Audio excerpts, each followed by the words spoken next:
Nice. I like this little tree, it's cool. Oh, hey guys. How's it going? Welcome back to the next part of our YouTube video series where I'm revisiting bald cypresses that I worked on over a year ago. So our previous video featured a bald cypress that was a little bit more slender and a little more tall and had a lower branch coming out right here where I would call something like survivor branch. That's the correct wording for it. But this one's a little bit more robust. It's gonna be a little bit more of a simpler form of flat top bald cypress. And this one should clean up very nicely. It's almost perfect tapering from the chop. But before I get too far into that, I just wanted to let you guys know that I'm at Underhill Bonsai over here in Folsom, Louisiana. We are located, I was corrected on this earlier in my other video, we're located an hour north of New Orleans and roughly about 45 minutes from Baton Rouge.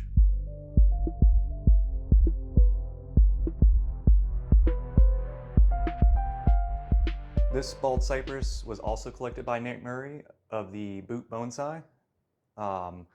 And I worked on this tree roughly about a year after collection, just like the one previous.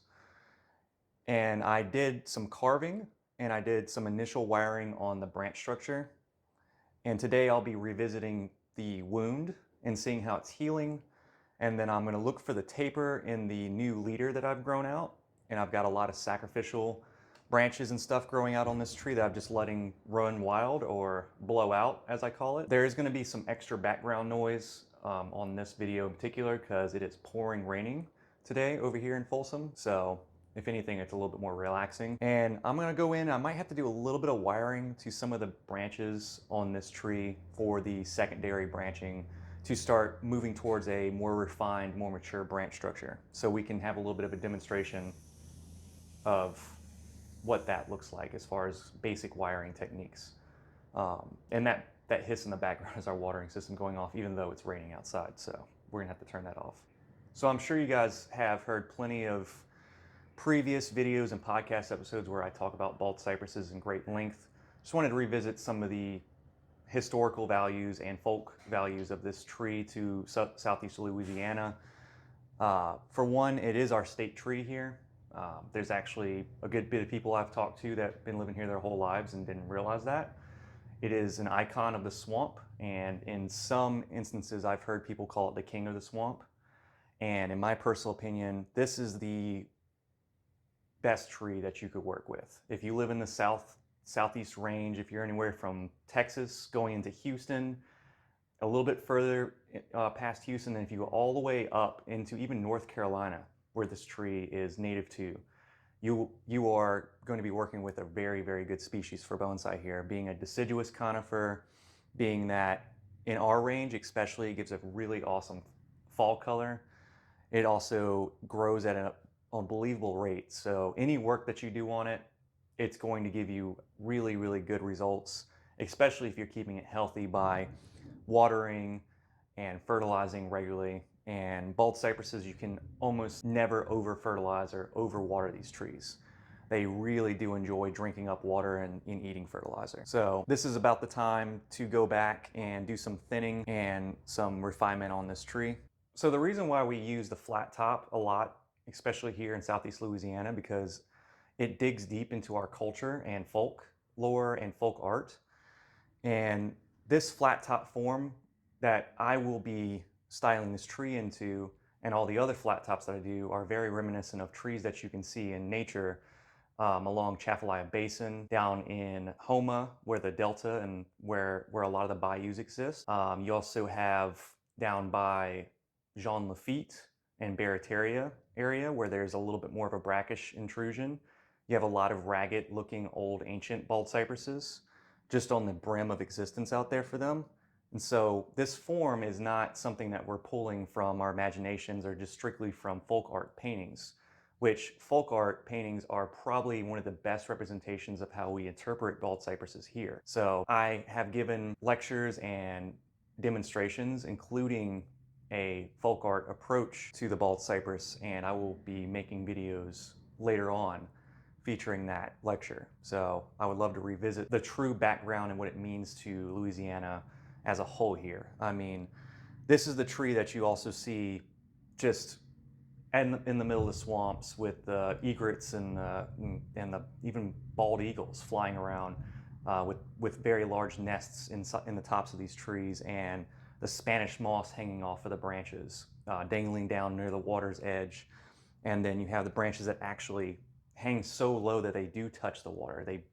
They just graze the water as the tide comes and goes. So um, really trying to capture that kind of feeling in a bald cypress is it's very hard to do, but with enough time and enough understanding of proportions and how to approach this tree, we can actually get close to that silhouette of what an old actual flat top cypress looks. And this tree is going to be very close to that very standard old school kind of flat top. So in my previous video, I talked a lot about how to choose the best front for the taper in this tree and how to take advantage of how tall and towering the tree feels.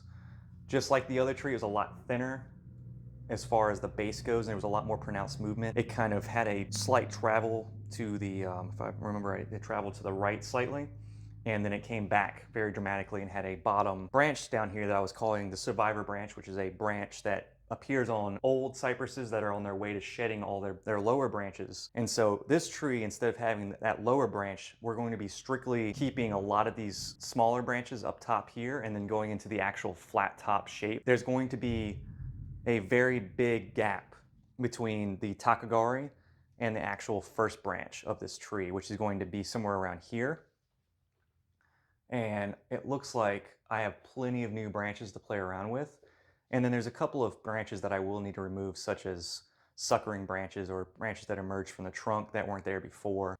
And if there's a way to kind of see in there, I'm sure we can do a little zoom in on this. There's the chop right there. And just like in the other tree, you can see the old cut paste where it's kind of starting to fall away and kind of burst at the seam, it seems like.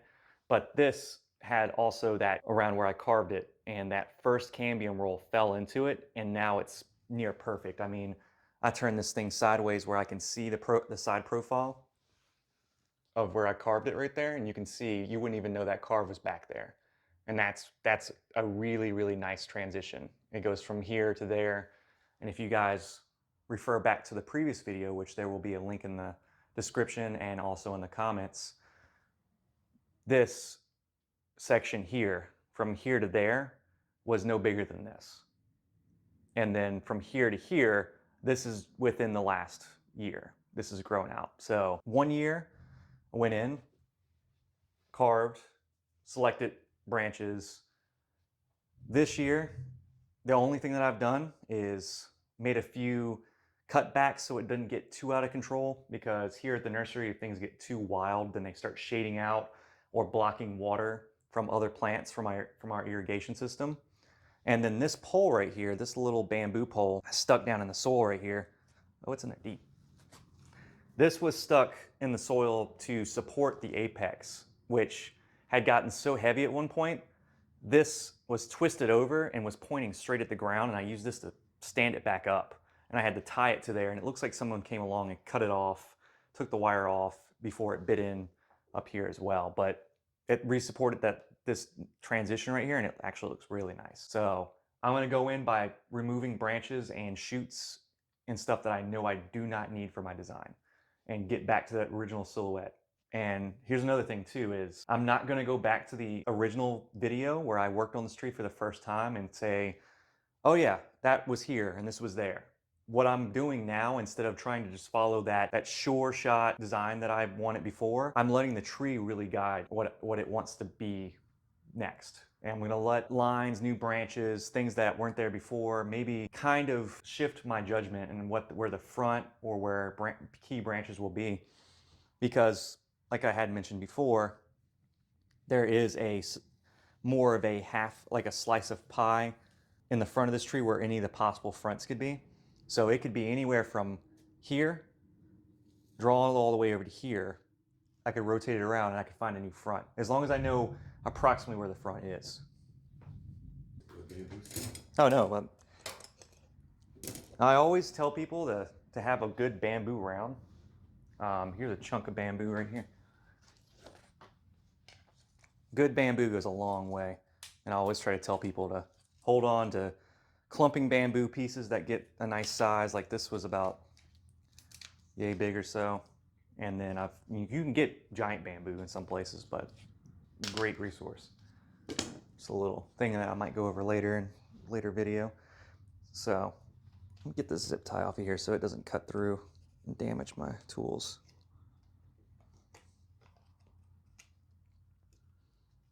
Or not.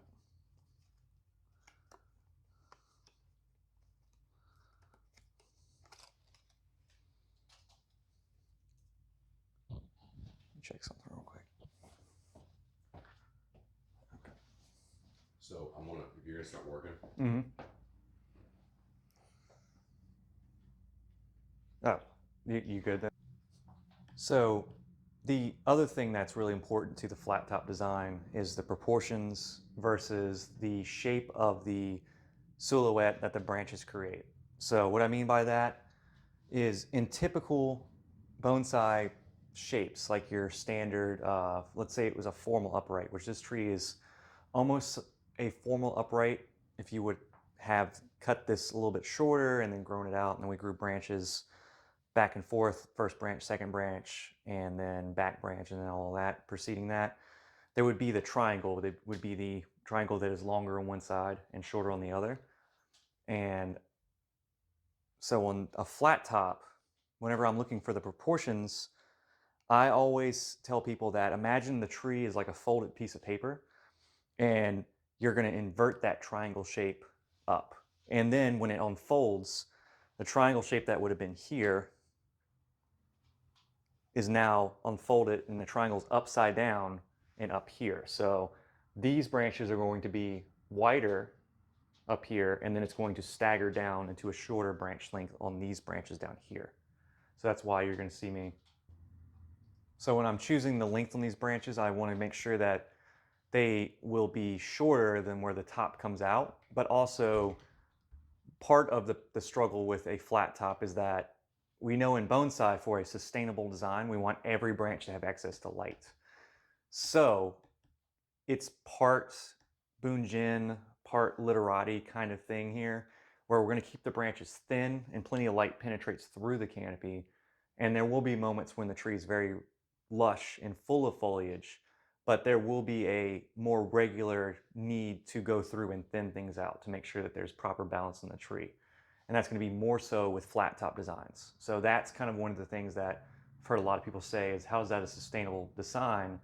And the answer is more thinning, more maintenance work, and keeping up with the apical dominance of these trees. So apical dominance means that they grow very strongly from the top.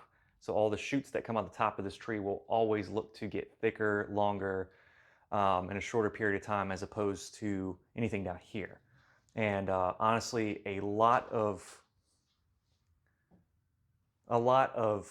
species that we use for bonsai are apically dominant, especially deciduous trees. So anything from maples to hornbeams to elms and bald cypresses, I think are going to be close to the top as far as being more dominant on their top growth. So that's something we just have to be careful with.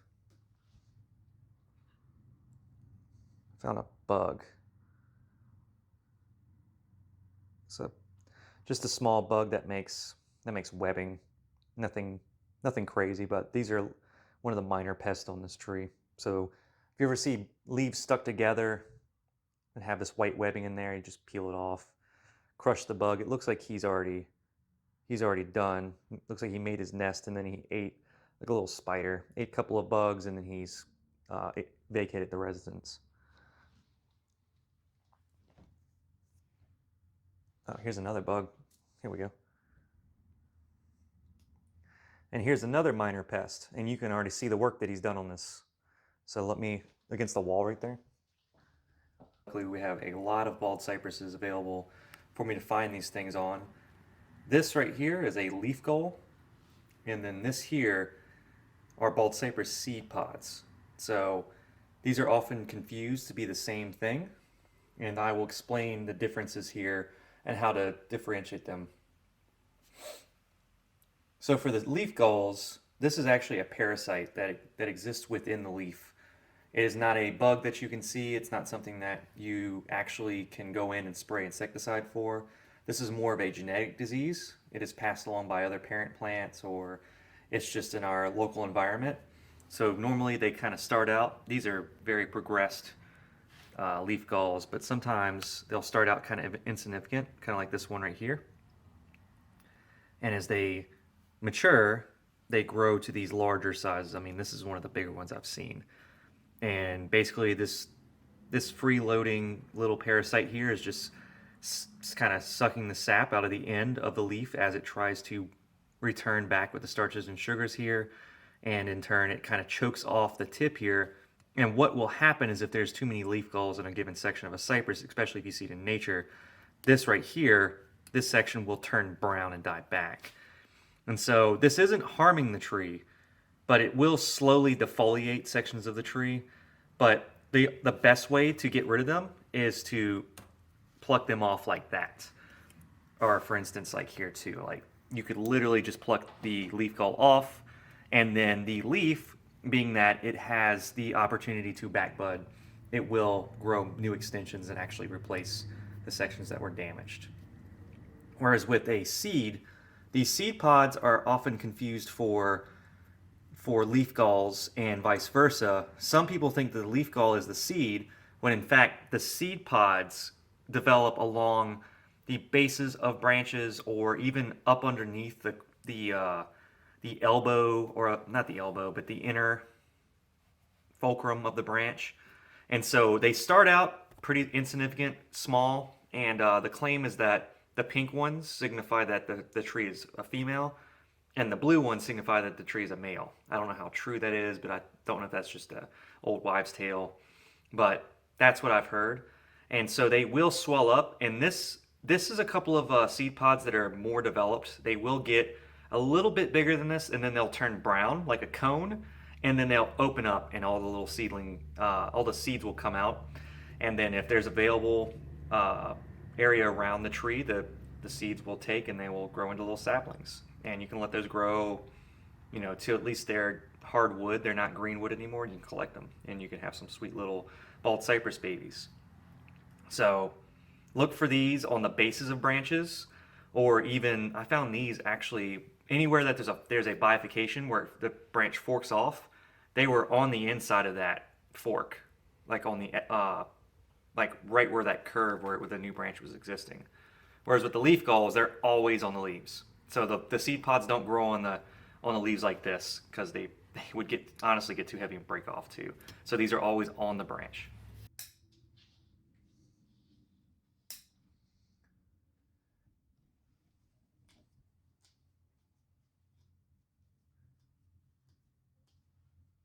I like to keep branches that are closer to where the branch starts, especially for that first bifurcation there. So you'll see me leave a lot of stuff like that. When we get down to the end here, I need to do some shortening. I want it to bifurcate a little bit closer. So I'll even take back, even though there is a bifurcation here, I will cut it back even further to encourage the tree to give me more tapering in the bifurcation closer to this branch. The further I get out from the tree, I don't want the distance between those bifurcations to increase. I want them to decrease and taper as well.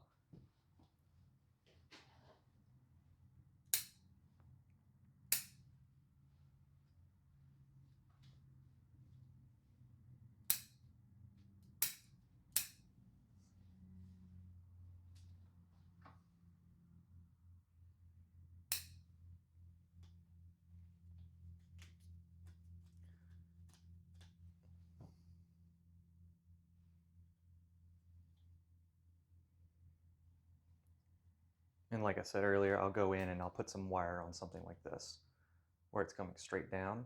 And it has a little part right here where it has a hollow.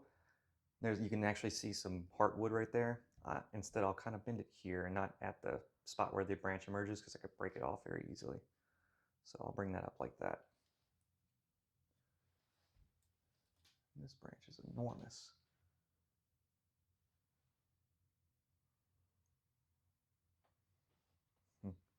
This branch is brand new.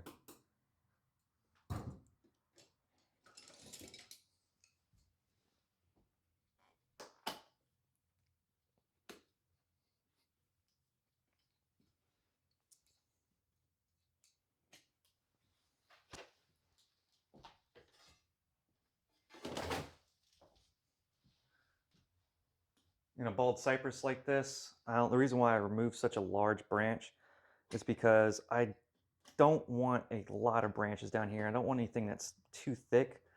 That branch had gotten to a point where it was nearly as thick as one of the top branches in the top portion of the tree. So I want small branches down here, not branches competing to be the new top. And that tree, as I took out that branch, you see it freed up a lot of my canopy space up there. So that's not good. That branch needs to go. Because the only thing it's going to do is it's going to keep sucking energy down here, but that's not the goal.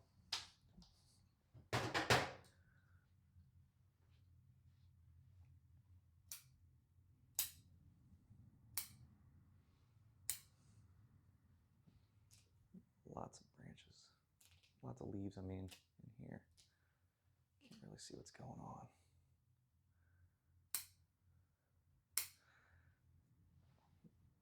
The common rule of thumb that when you're trimming your bonsai, that things that are growing straight down and straight up should be removed. I don't follow that because you'll never get dimension.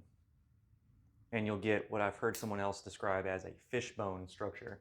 So you'll have a flat, you'll have bifurcation, but you'll have a flat structure that you can see straight through. Every once in a while, you need a branch that comes up and builds out the sections of those branches. So don't cut everything that goes straight up. And don't necessarily cut everything that goes straight down either. These will be important pieces to your mature structure later on.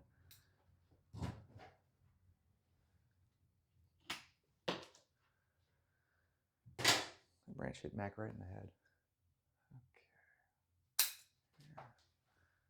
Okay. And what's really awesome about cypresses is that even though I cut here and there's not any obvious buds that I cut back to, I mean, there is 1,000 buds on this branch coming from here to here. So wherever I cut it, there's always going to be opportunity for it to bud back again from that.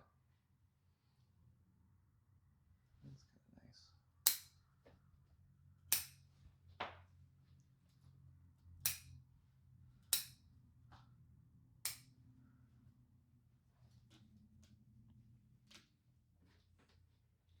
I can see what my intention was with this branch too, is that this was going to help pull the sap line here. And you can see this wound a lot better now. But this is a really good example of what deciduous trees actually do in nature, where they'll grow up and over to the side and another branch will come off at the other angle to become that next piece of the solar panel. So I want this to actually start developing and put branches even back in this area here. We're going very minimal branching with this tree. This branch will be left on, no it won't. It's in a pocket. It's a pocket branch.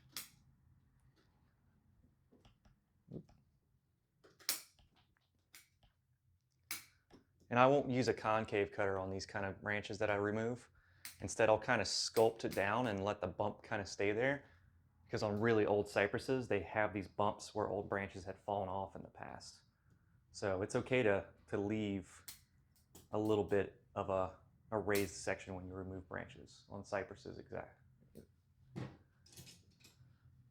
For the top though, I'm gonna use a concave cutter to remove a few things up here. Kind of spinning it around, make sure that my next decision I'm gonna make is the right one. Because I wanna get rid of this here and leave this branch that comes out. I'd rather it come out than straight up so I don't have to rewire it. So it exists way too close to that branch.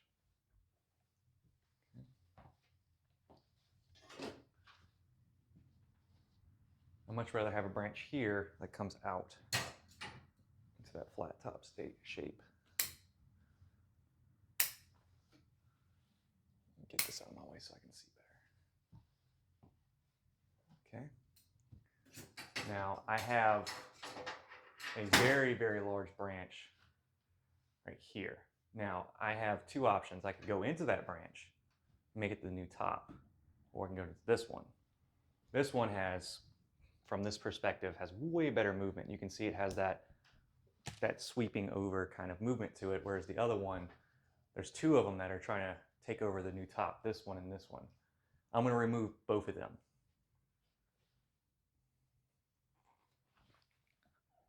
Actually, I'm going to use my saw for this. And then clean the wound up.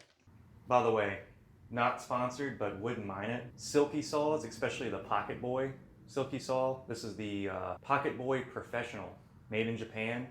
These are legit saws, especially for bonsai work because they're very sharp and they're very easy to basically put in your bag and pull it out anytime that you need to make a big branch cut like this. And they cut very, very smoothly.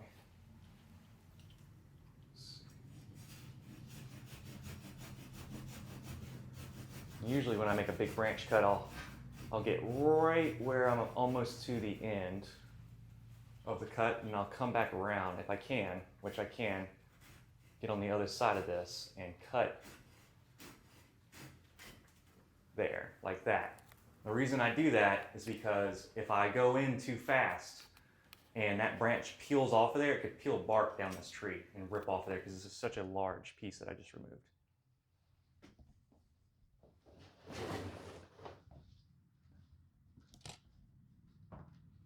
Same thing with this guy here. I'm going to go ahead and remove him as well.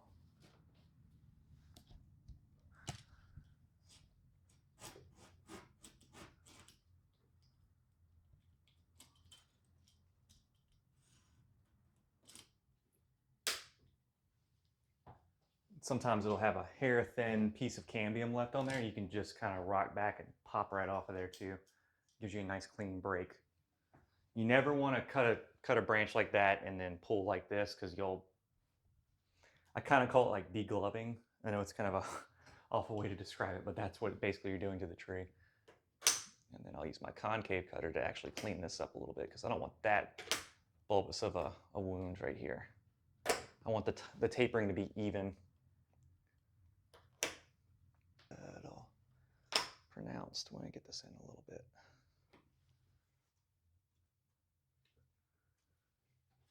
Okay, and then this one here as well. Bring that in, and I'm not going to cut too far because I don't want to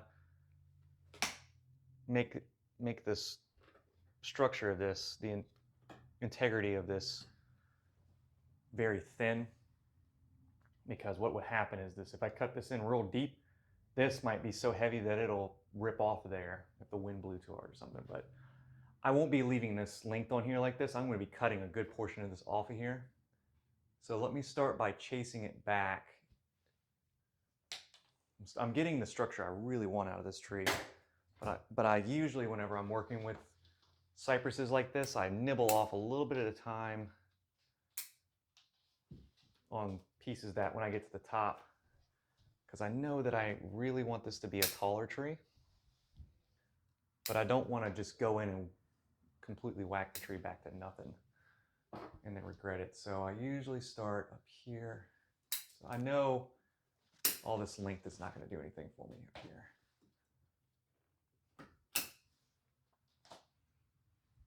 So maybe this one comes off the curve better. That's definitely not doing anything. And there is a small chance I could use this, but I'm not sure yet.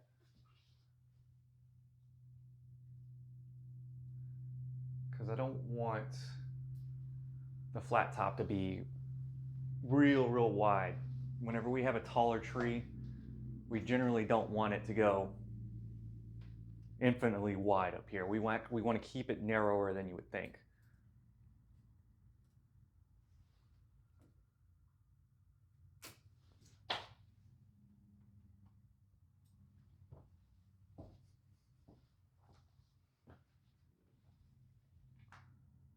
Close, very close.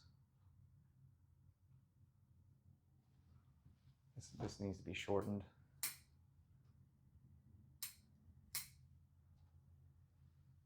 I'm thinking that this comes off, and this is the new leader. Okay. good transition, but it's just it's too long.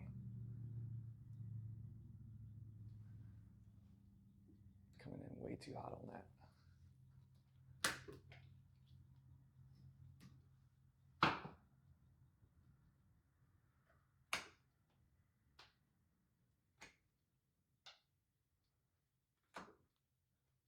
Never try to go for one giant chomp on a branch. You want to do nibbles, especially when you take off such a large piece. And leave a little bit of it for it to transition to. Leave a little bit of a shoulder. But that will definitely need a little bit of wire to kind of bring it back the other direction. Okay. Looking great. I think I like that the best though.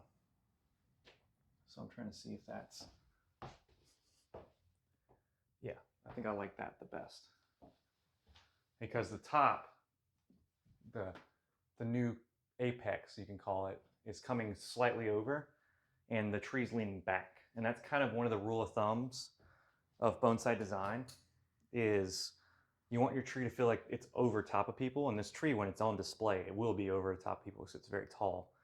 But the tree from this angle where you're seeing it has a lean, very, very heavy lean that way. So what I'm going to do is I'm going to put it like this so the tree is leaning back and then coming back over the viewer. And then these branches here are more coming out and in as opposed to straight back. So it's going to bring the viewer in, and as the top comes over, it'll make them feel completely just underneath this tree. Like it is in fact a old flat top. And it has a lot more minimalistic branching and look to it as the previous one I did on the other video. So I only see a few places where I need some wire. One being here and in the two branches up here. I want to put this one back in this position here. And then that one, I want to kind of give it a little bit of something so it's not flat. It needs to actually rise up. So if I'm going to wire this branch here and this branch here, I'm going to do what's called an anchor. So I'm actually going to run my wire down the length of this and attach it to both of these branches. Now, a couple of things to know about applying wire. Always roughly estimate how much wire you need. You can do this by holding it up to there. And I usually go 20% more. And then when I'm applying the wire, I try to keep the same angle. The common rule of thumb is 65 degrees or 45 degrees. Some people say that as well. Honestly, it's as long as you're consistent and you have full contact with the branch and you leave yourself for applying more pieces of wire later on if need be.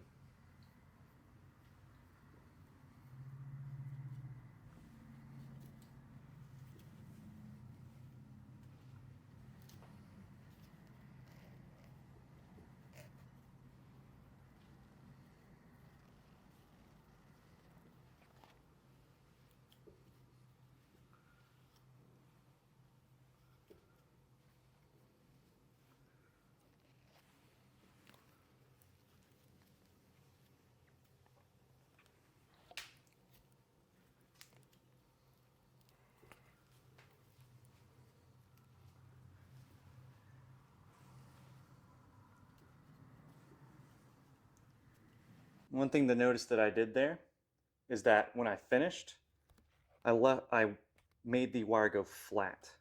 And so when I cut it back, I leave roughly about a 1/4 inch.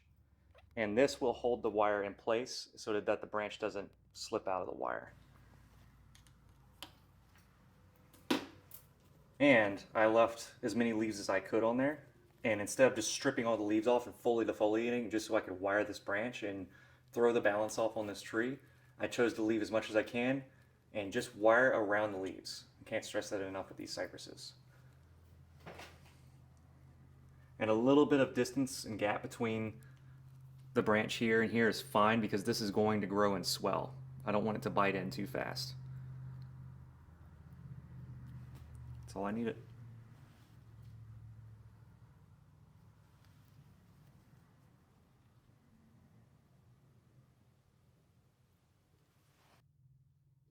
Again, I'm too short to work on the tallest trees here. So. Okay.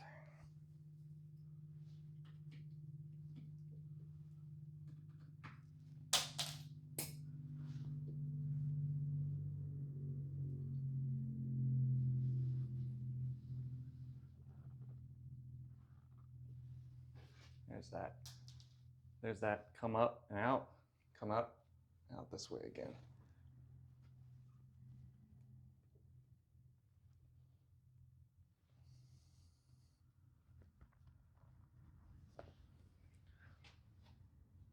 We're not trying to make antennas either. We're trying to make something graceful, something that suggests a lot of movement.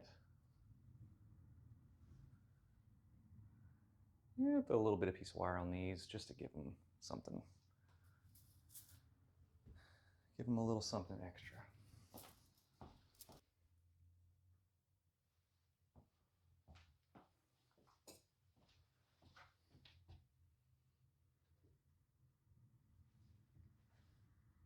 To be less of a pocket branch and more of an actual branch that's useful to the canopy. And then we'll get our danglers. To kind of finish this old girl up, I'm going to scrub down the trunk really quick. See how beautiful that bark tone is? Got like a maroon kind of look to it, like almost like it's a coastal redwood, kind of what you would imagine. Fun fact too is that they're taxodium, so they're actually directly related to the coastal redwood. So if you wanted a coastal redwood and you live in the South, then here you go. You could style it just like a coastal redwood, and nobody would be able to tell the difference if you did it well enough. So make sure when you're also scrubbing your bald cypresses down that you go with the grain of the tree and you don't go back and forth. This will keep a lot of the bark on there, but also will keep, you can peel the tree too if you like. I like to leave a little bit of this longer stranded stuff and the plated stuff on here. But if it gets too crazy and too plated, then a lot of bugs and pests and ants can even get under there and start burrowing into the dead wood of the tree. So we'll make sure we clean our trees at least, twice a year. It was a good timeline to scrub a cypress like this. Okay guys, that finishes up the cleanup and the trim back and refining the silhouette on this tree. For reference, this was the tree that I did on Flat Top Bald Cypress Part 2. This will be the Revisiting Flat Top Bald Cypress Part 2. I know it's a little confusing. So there's the Revisiting Flat Top Part 1 that was posted not too long ago, and then this is going to be the second tree. If there's any questions or any comments, please leave them below. Don't forget to like, share, and subscribe. And also visit our Facebook page and follow us there. Go to our Instagram, give us a follow as well. All these pages are under the same name of Underhill Bonsai. You can also go and friend me on Facebook. I'm not too far from the limit, so I have a little bit more space for some more bonsai friends on there. Make sure to say hey and say some nice things. And then also we have a podcast called Bonsai Southeast. It features me, Nate Murray, Mark Coulon, and a couple of other guest artists from around the world, and also a couple of guest artists that are more local as well. So I'm very happy with where this tree's at, and we'll be returning with more bald cypress content here soon. Unfortunately, I sold the third bald cypress that was done in the Part 3 part. So I guess I'm gonna have to find a new cypress and start from scratch. I think it's time for another bald cypress from scratch video. So until next time, guys.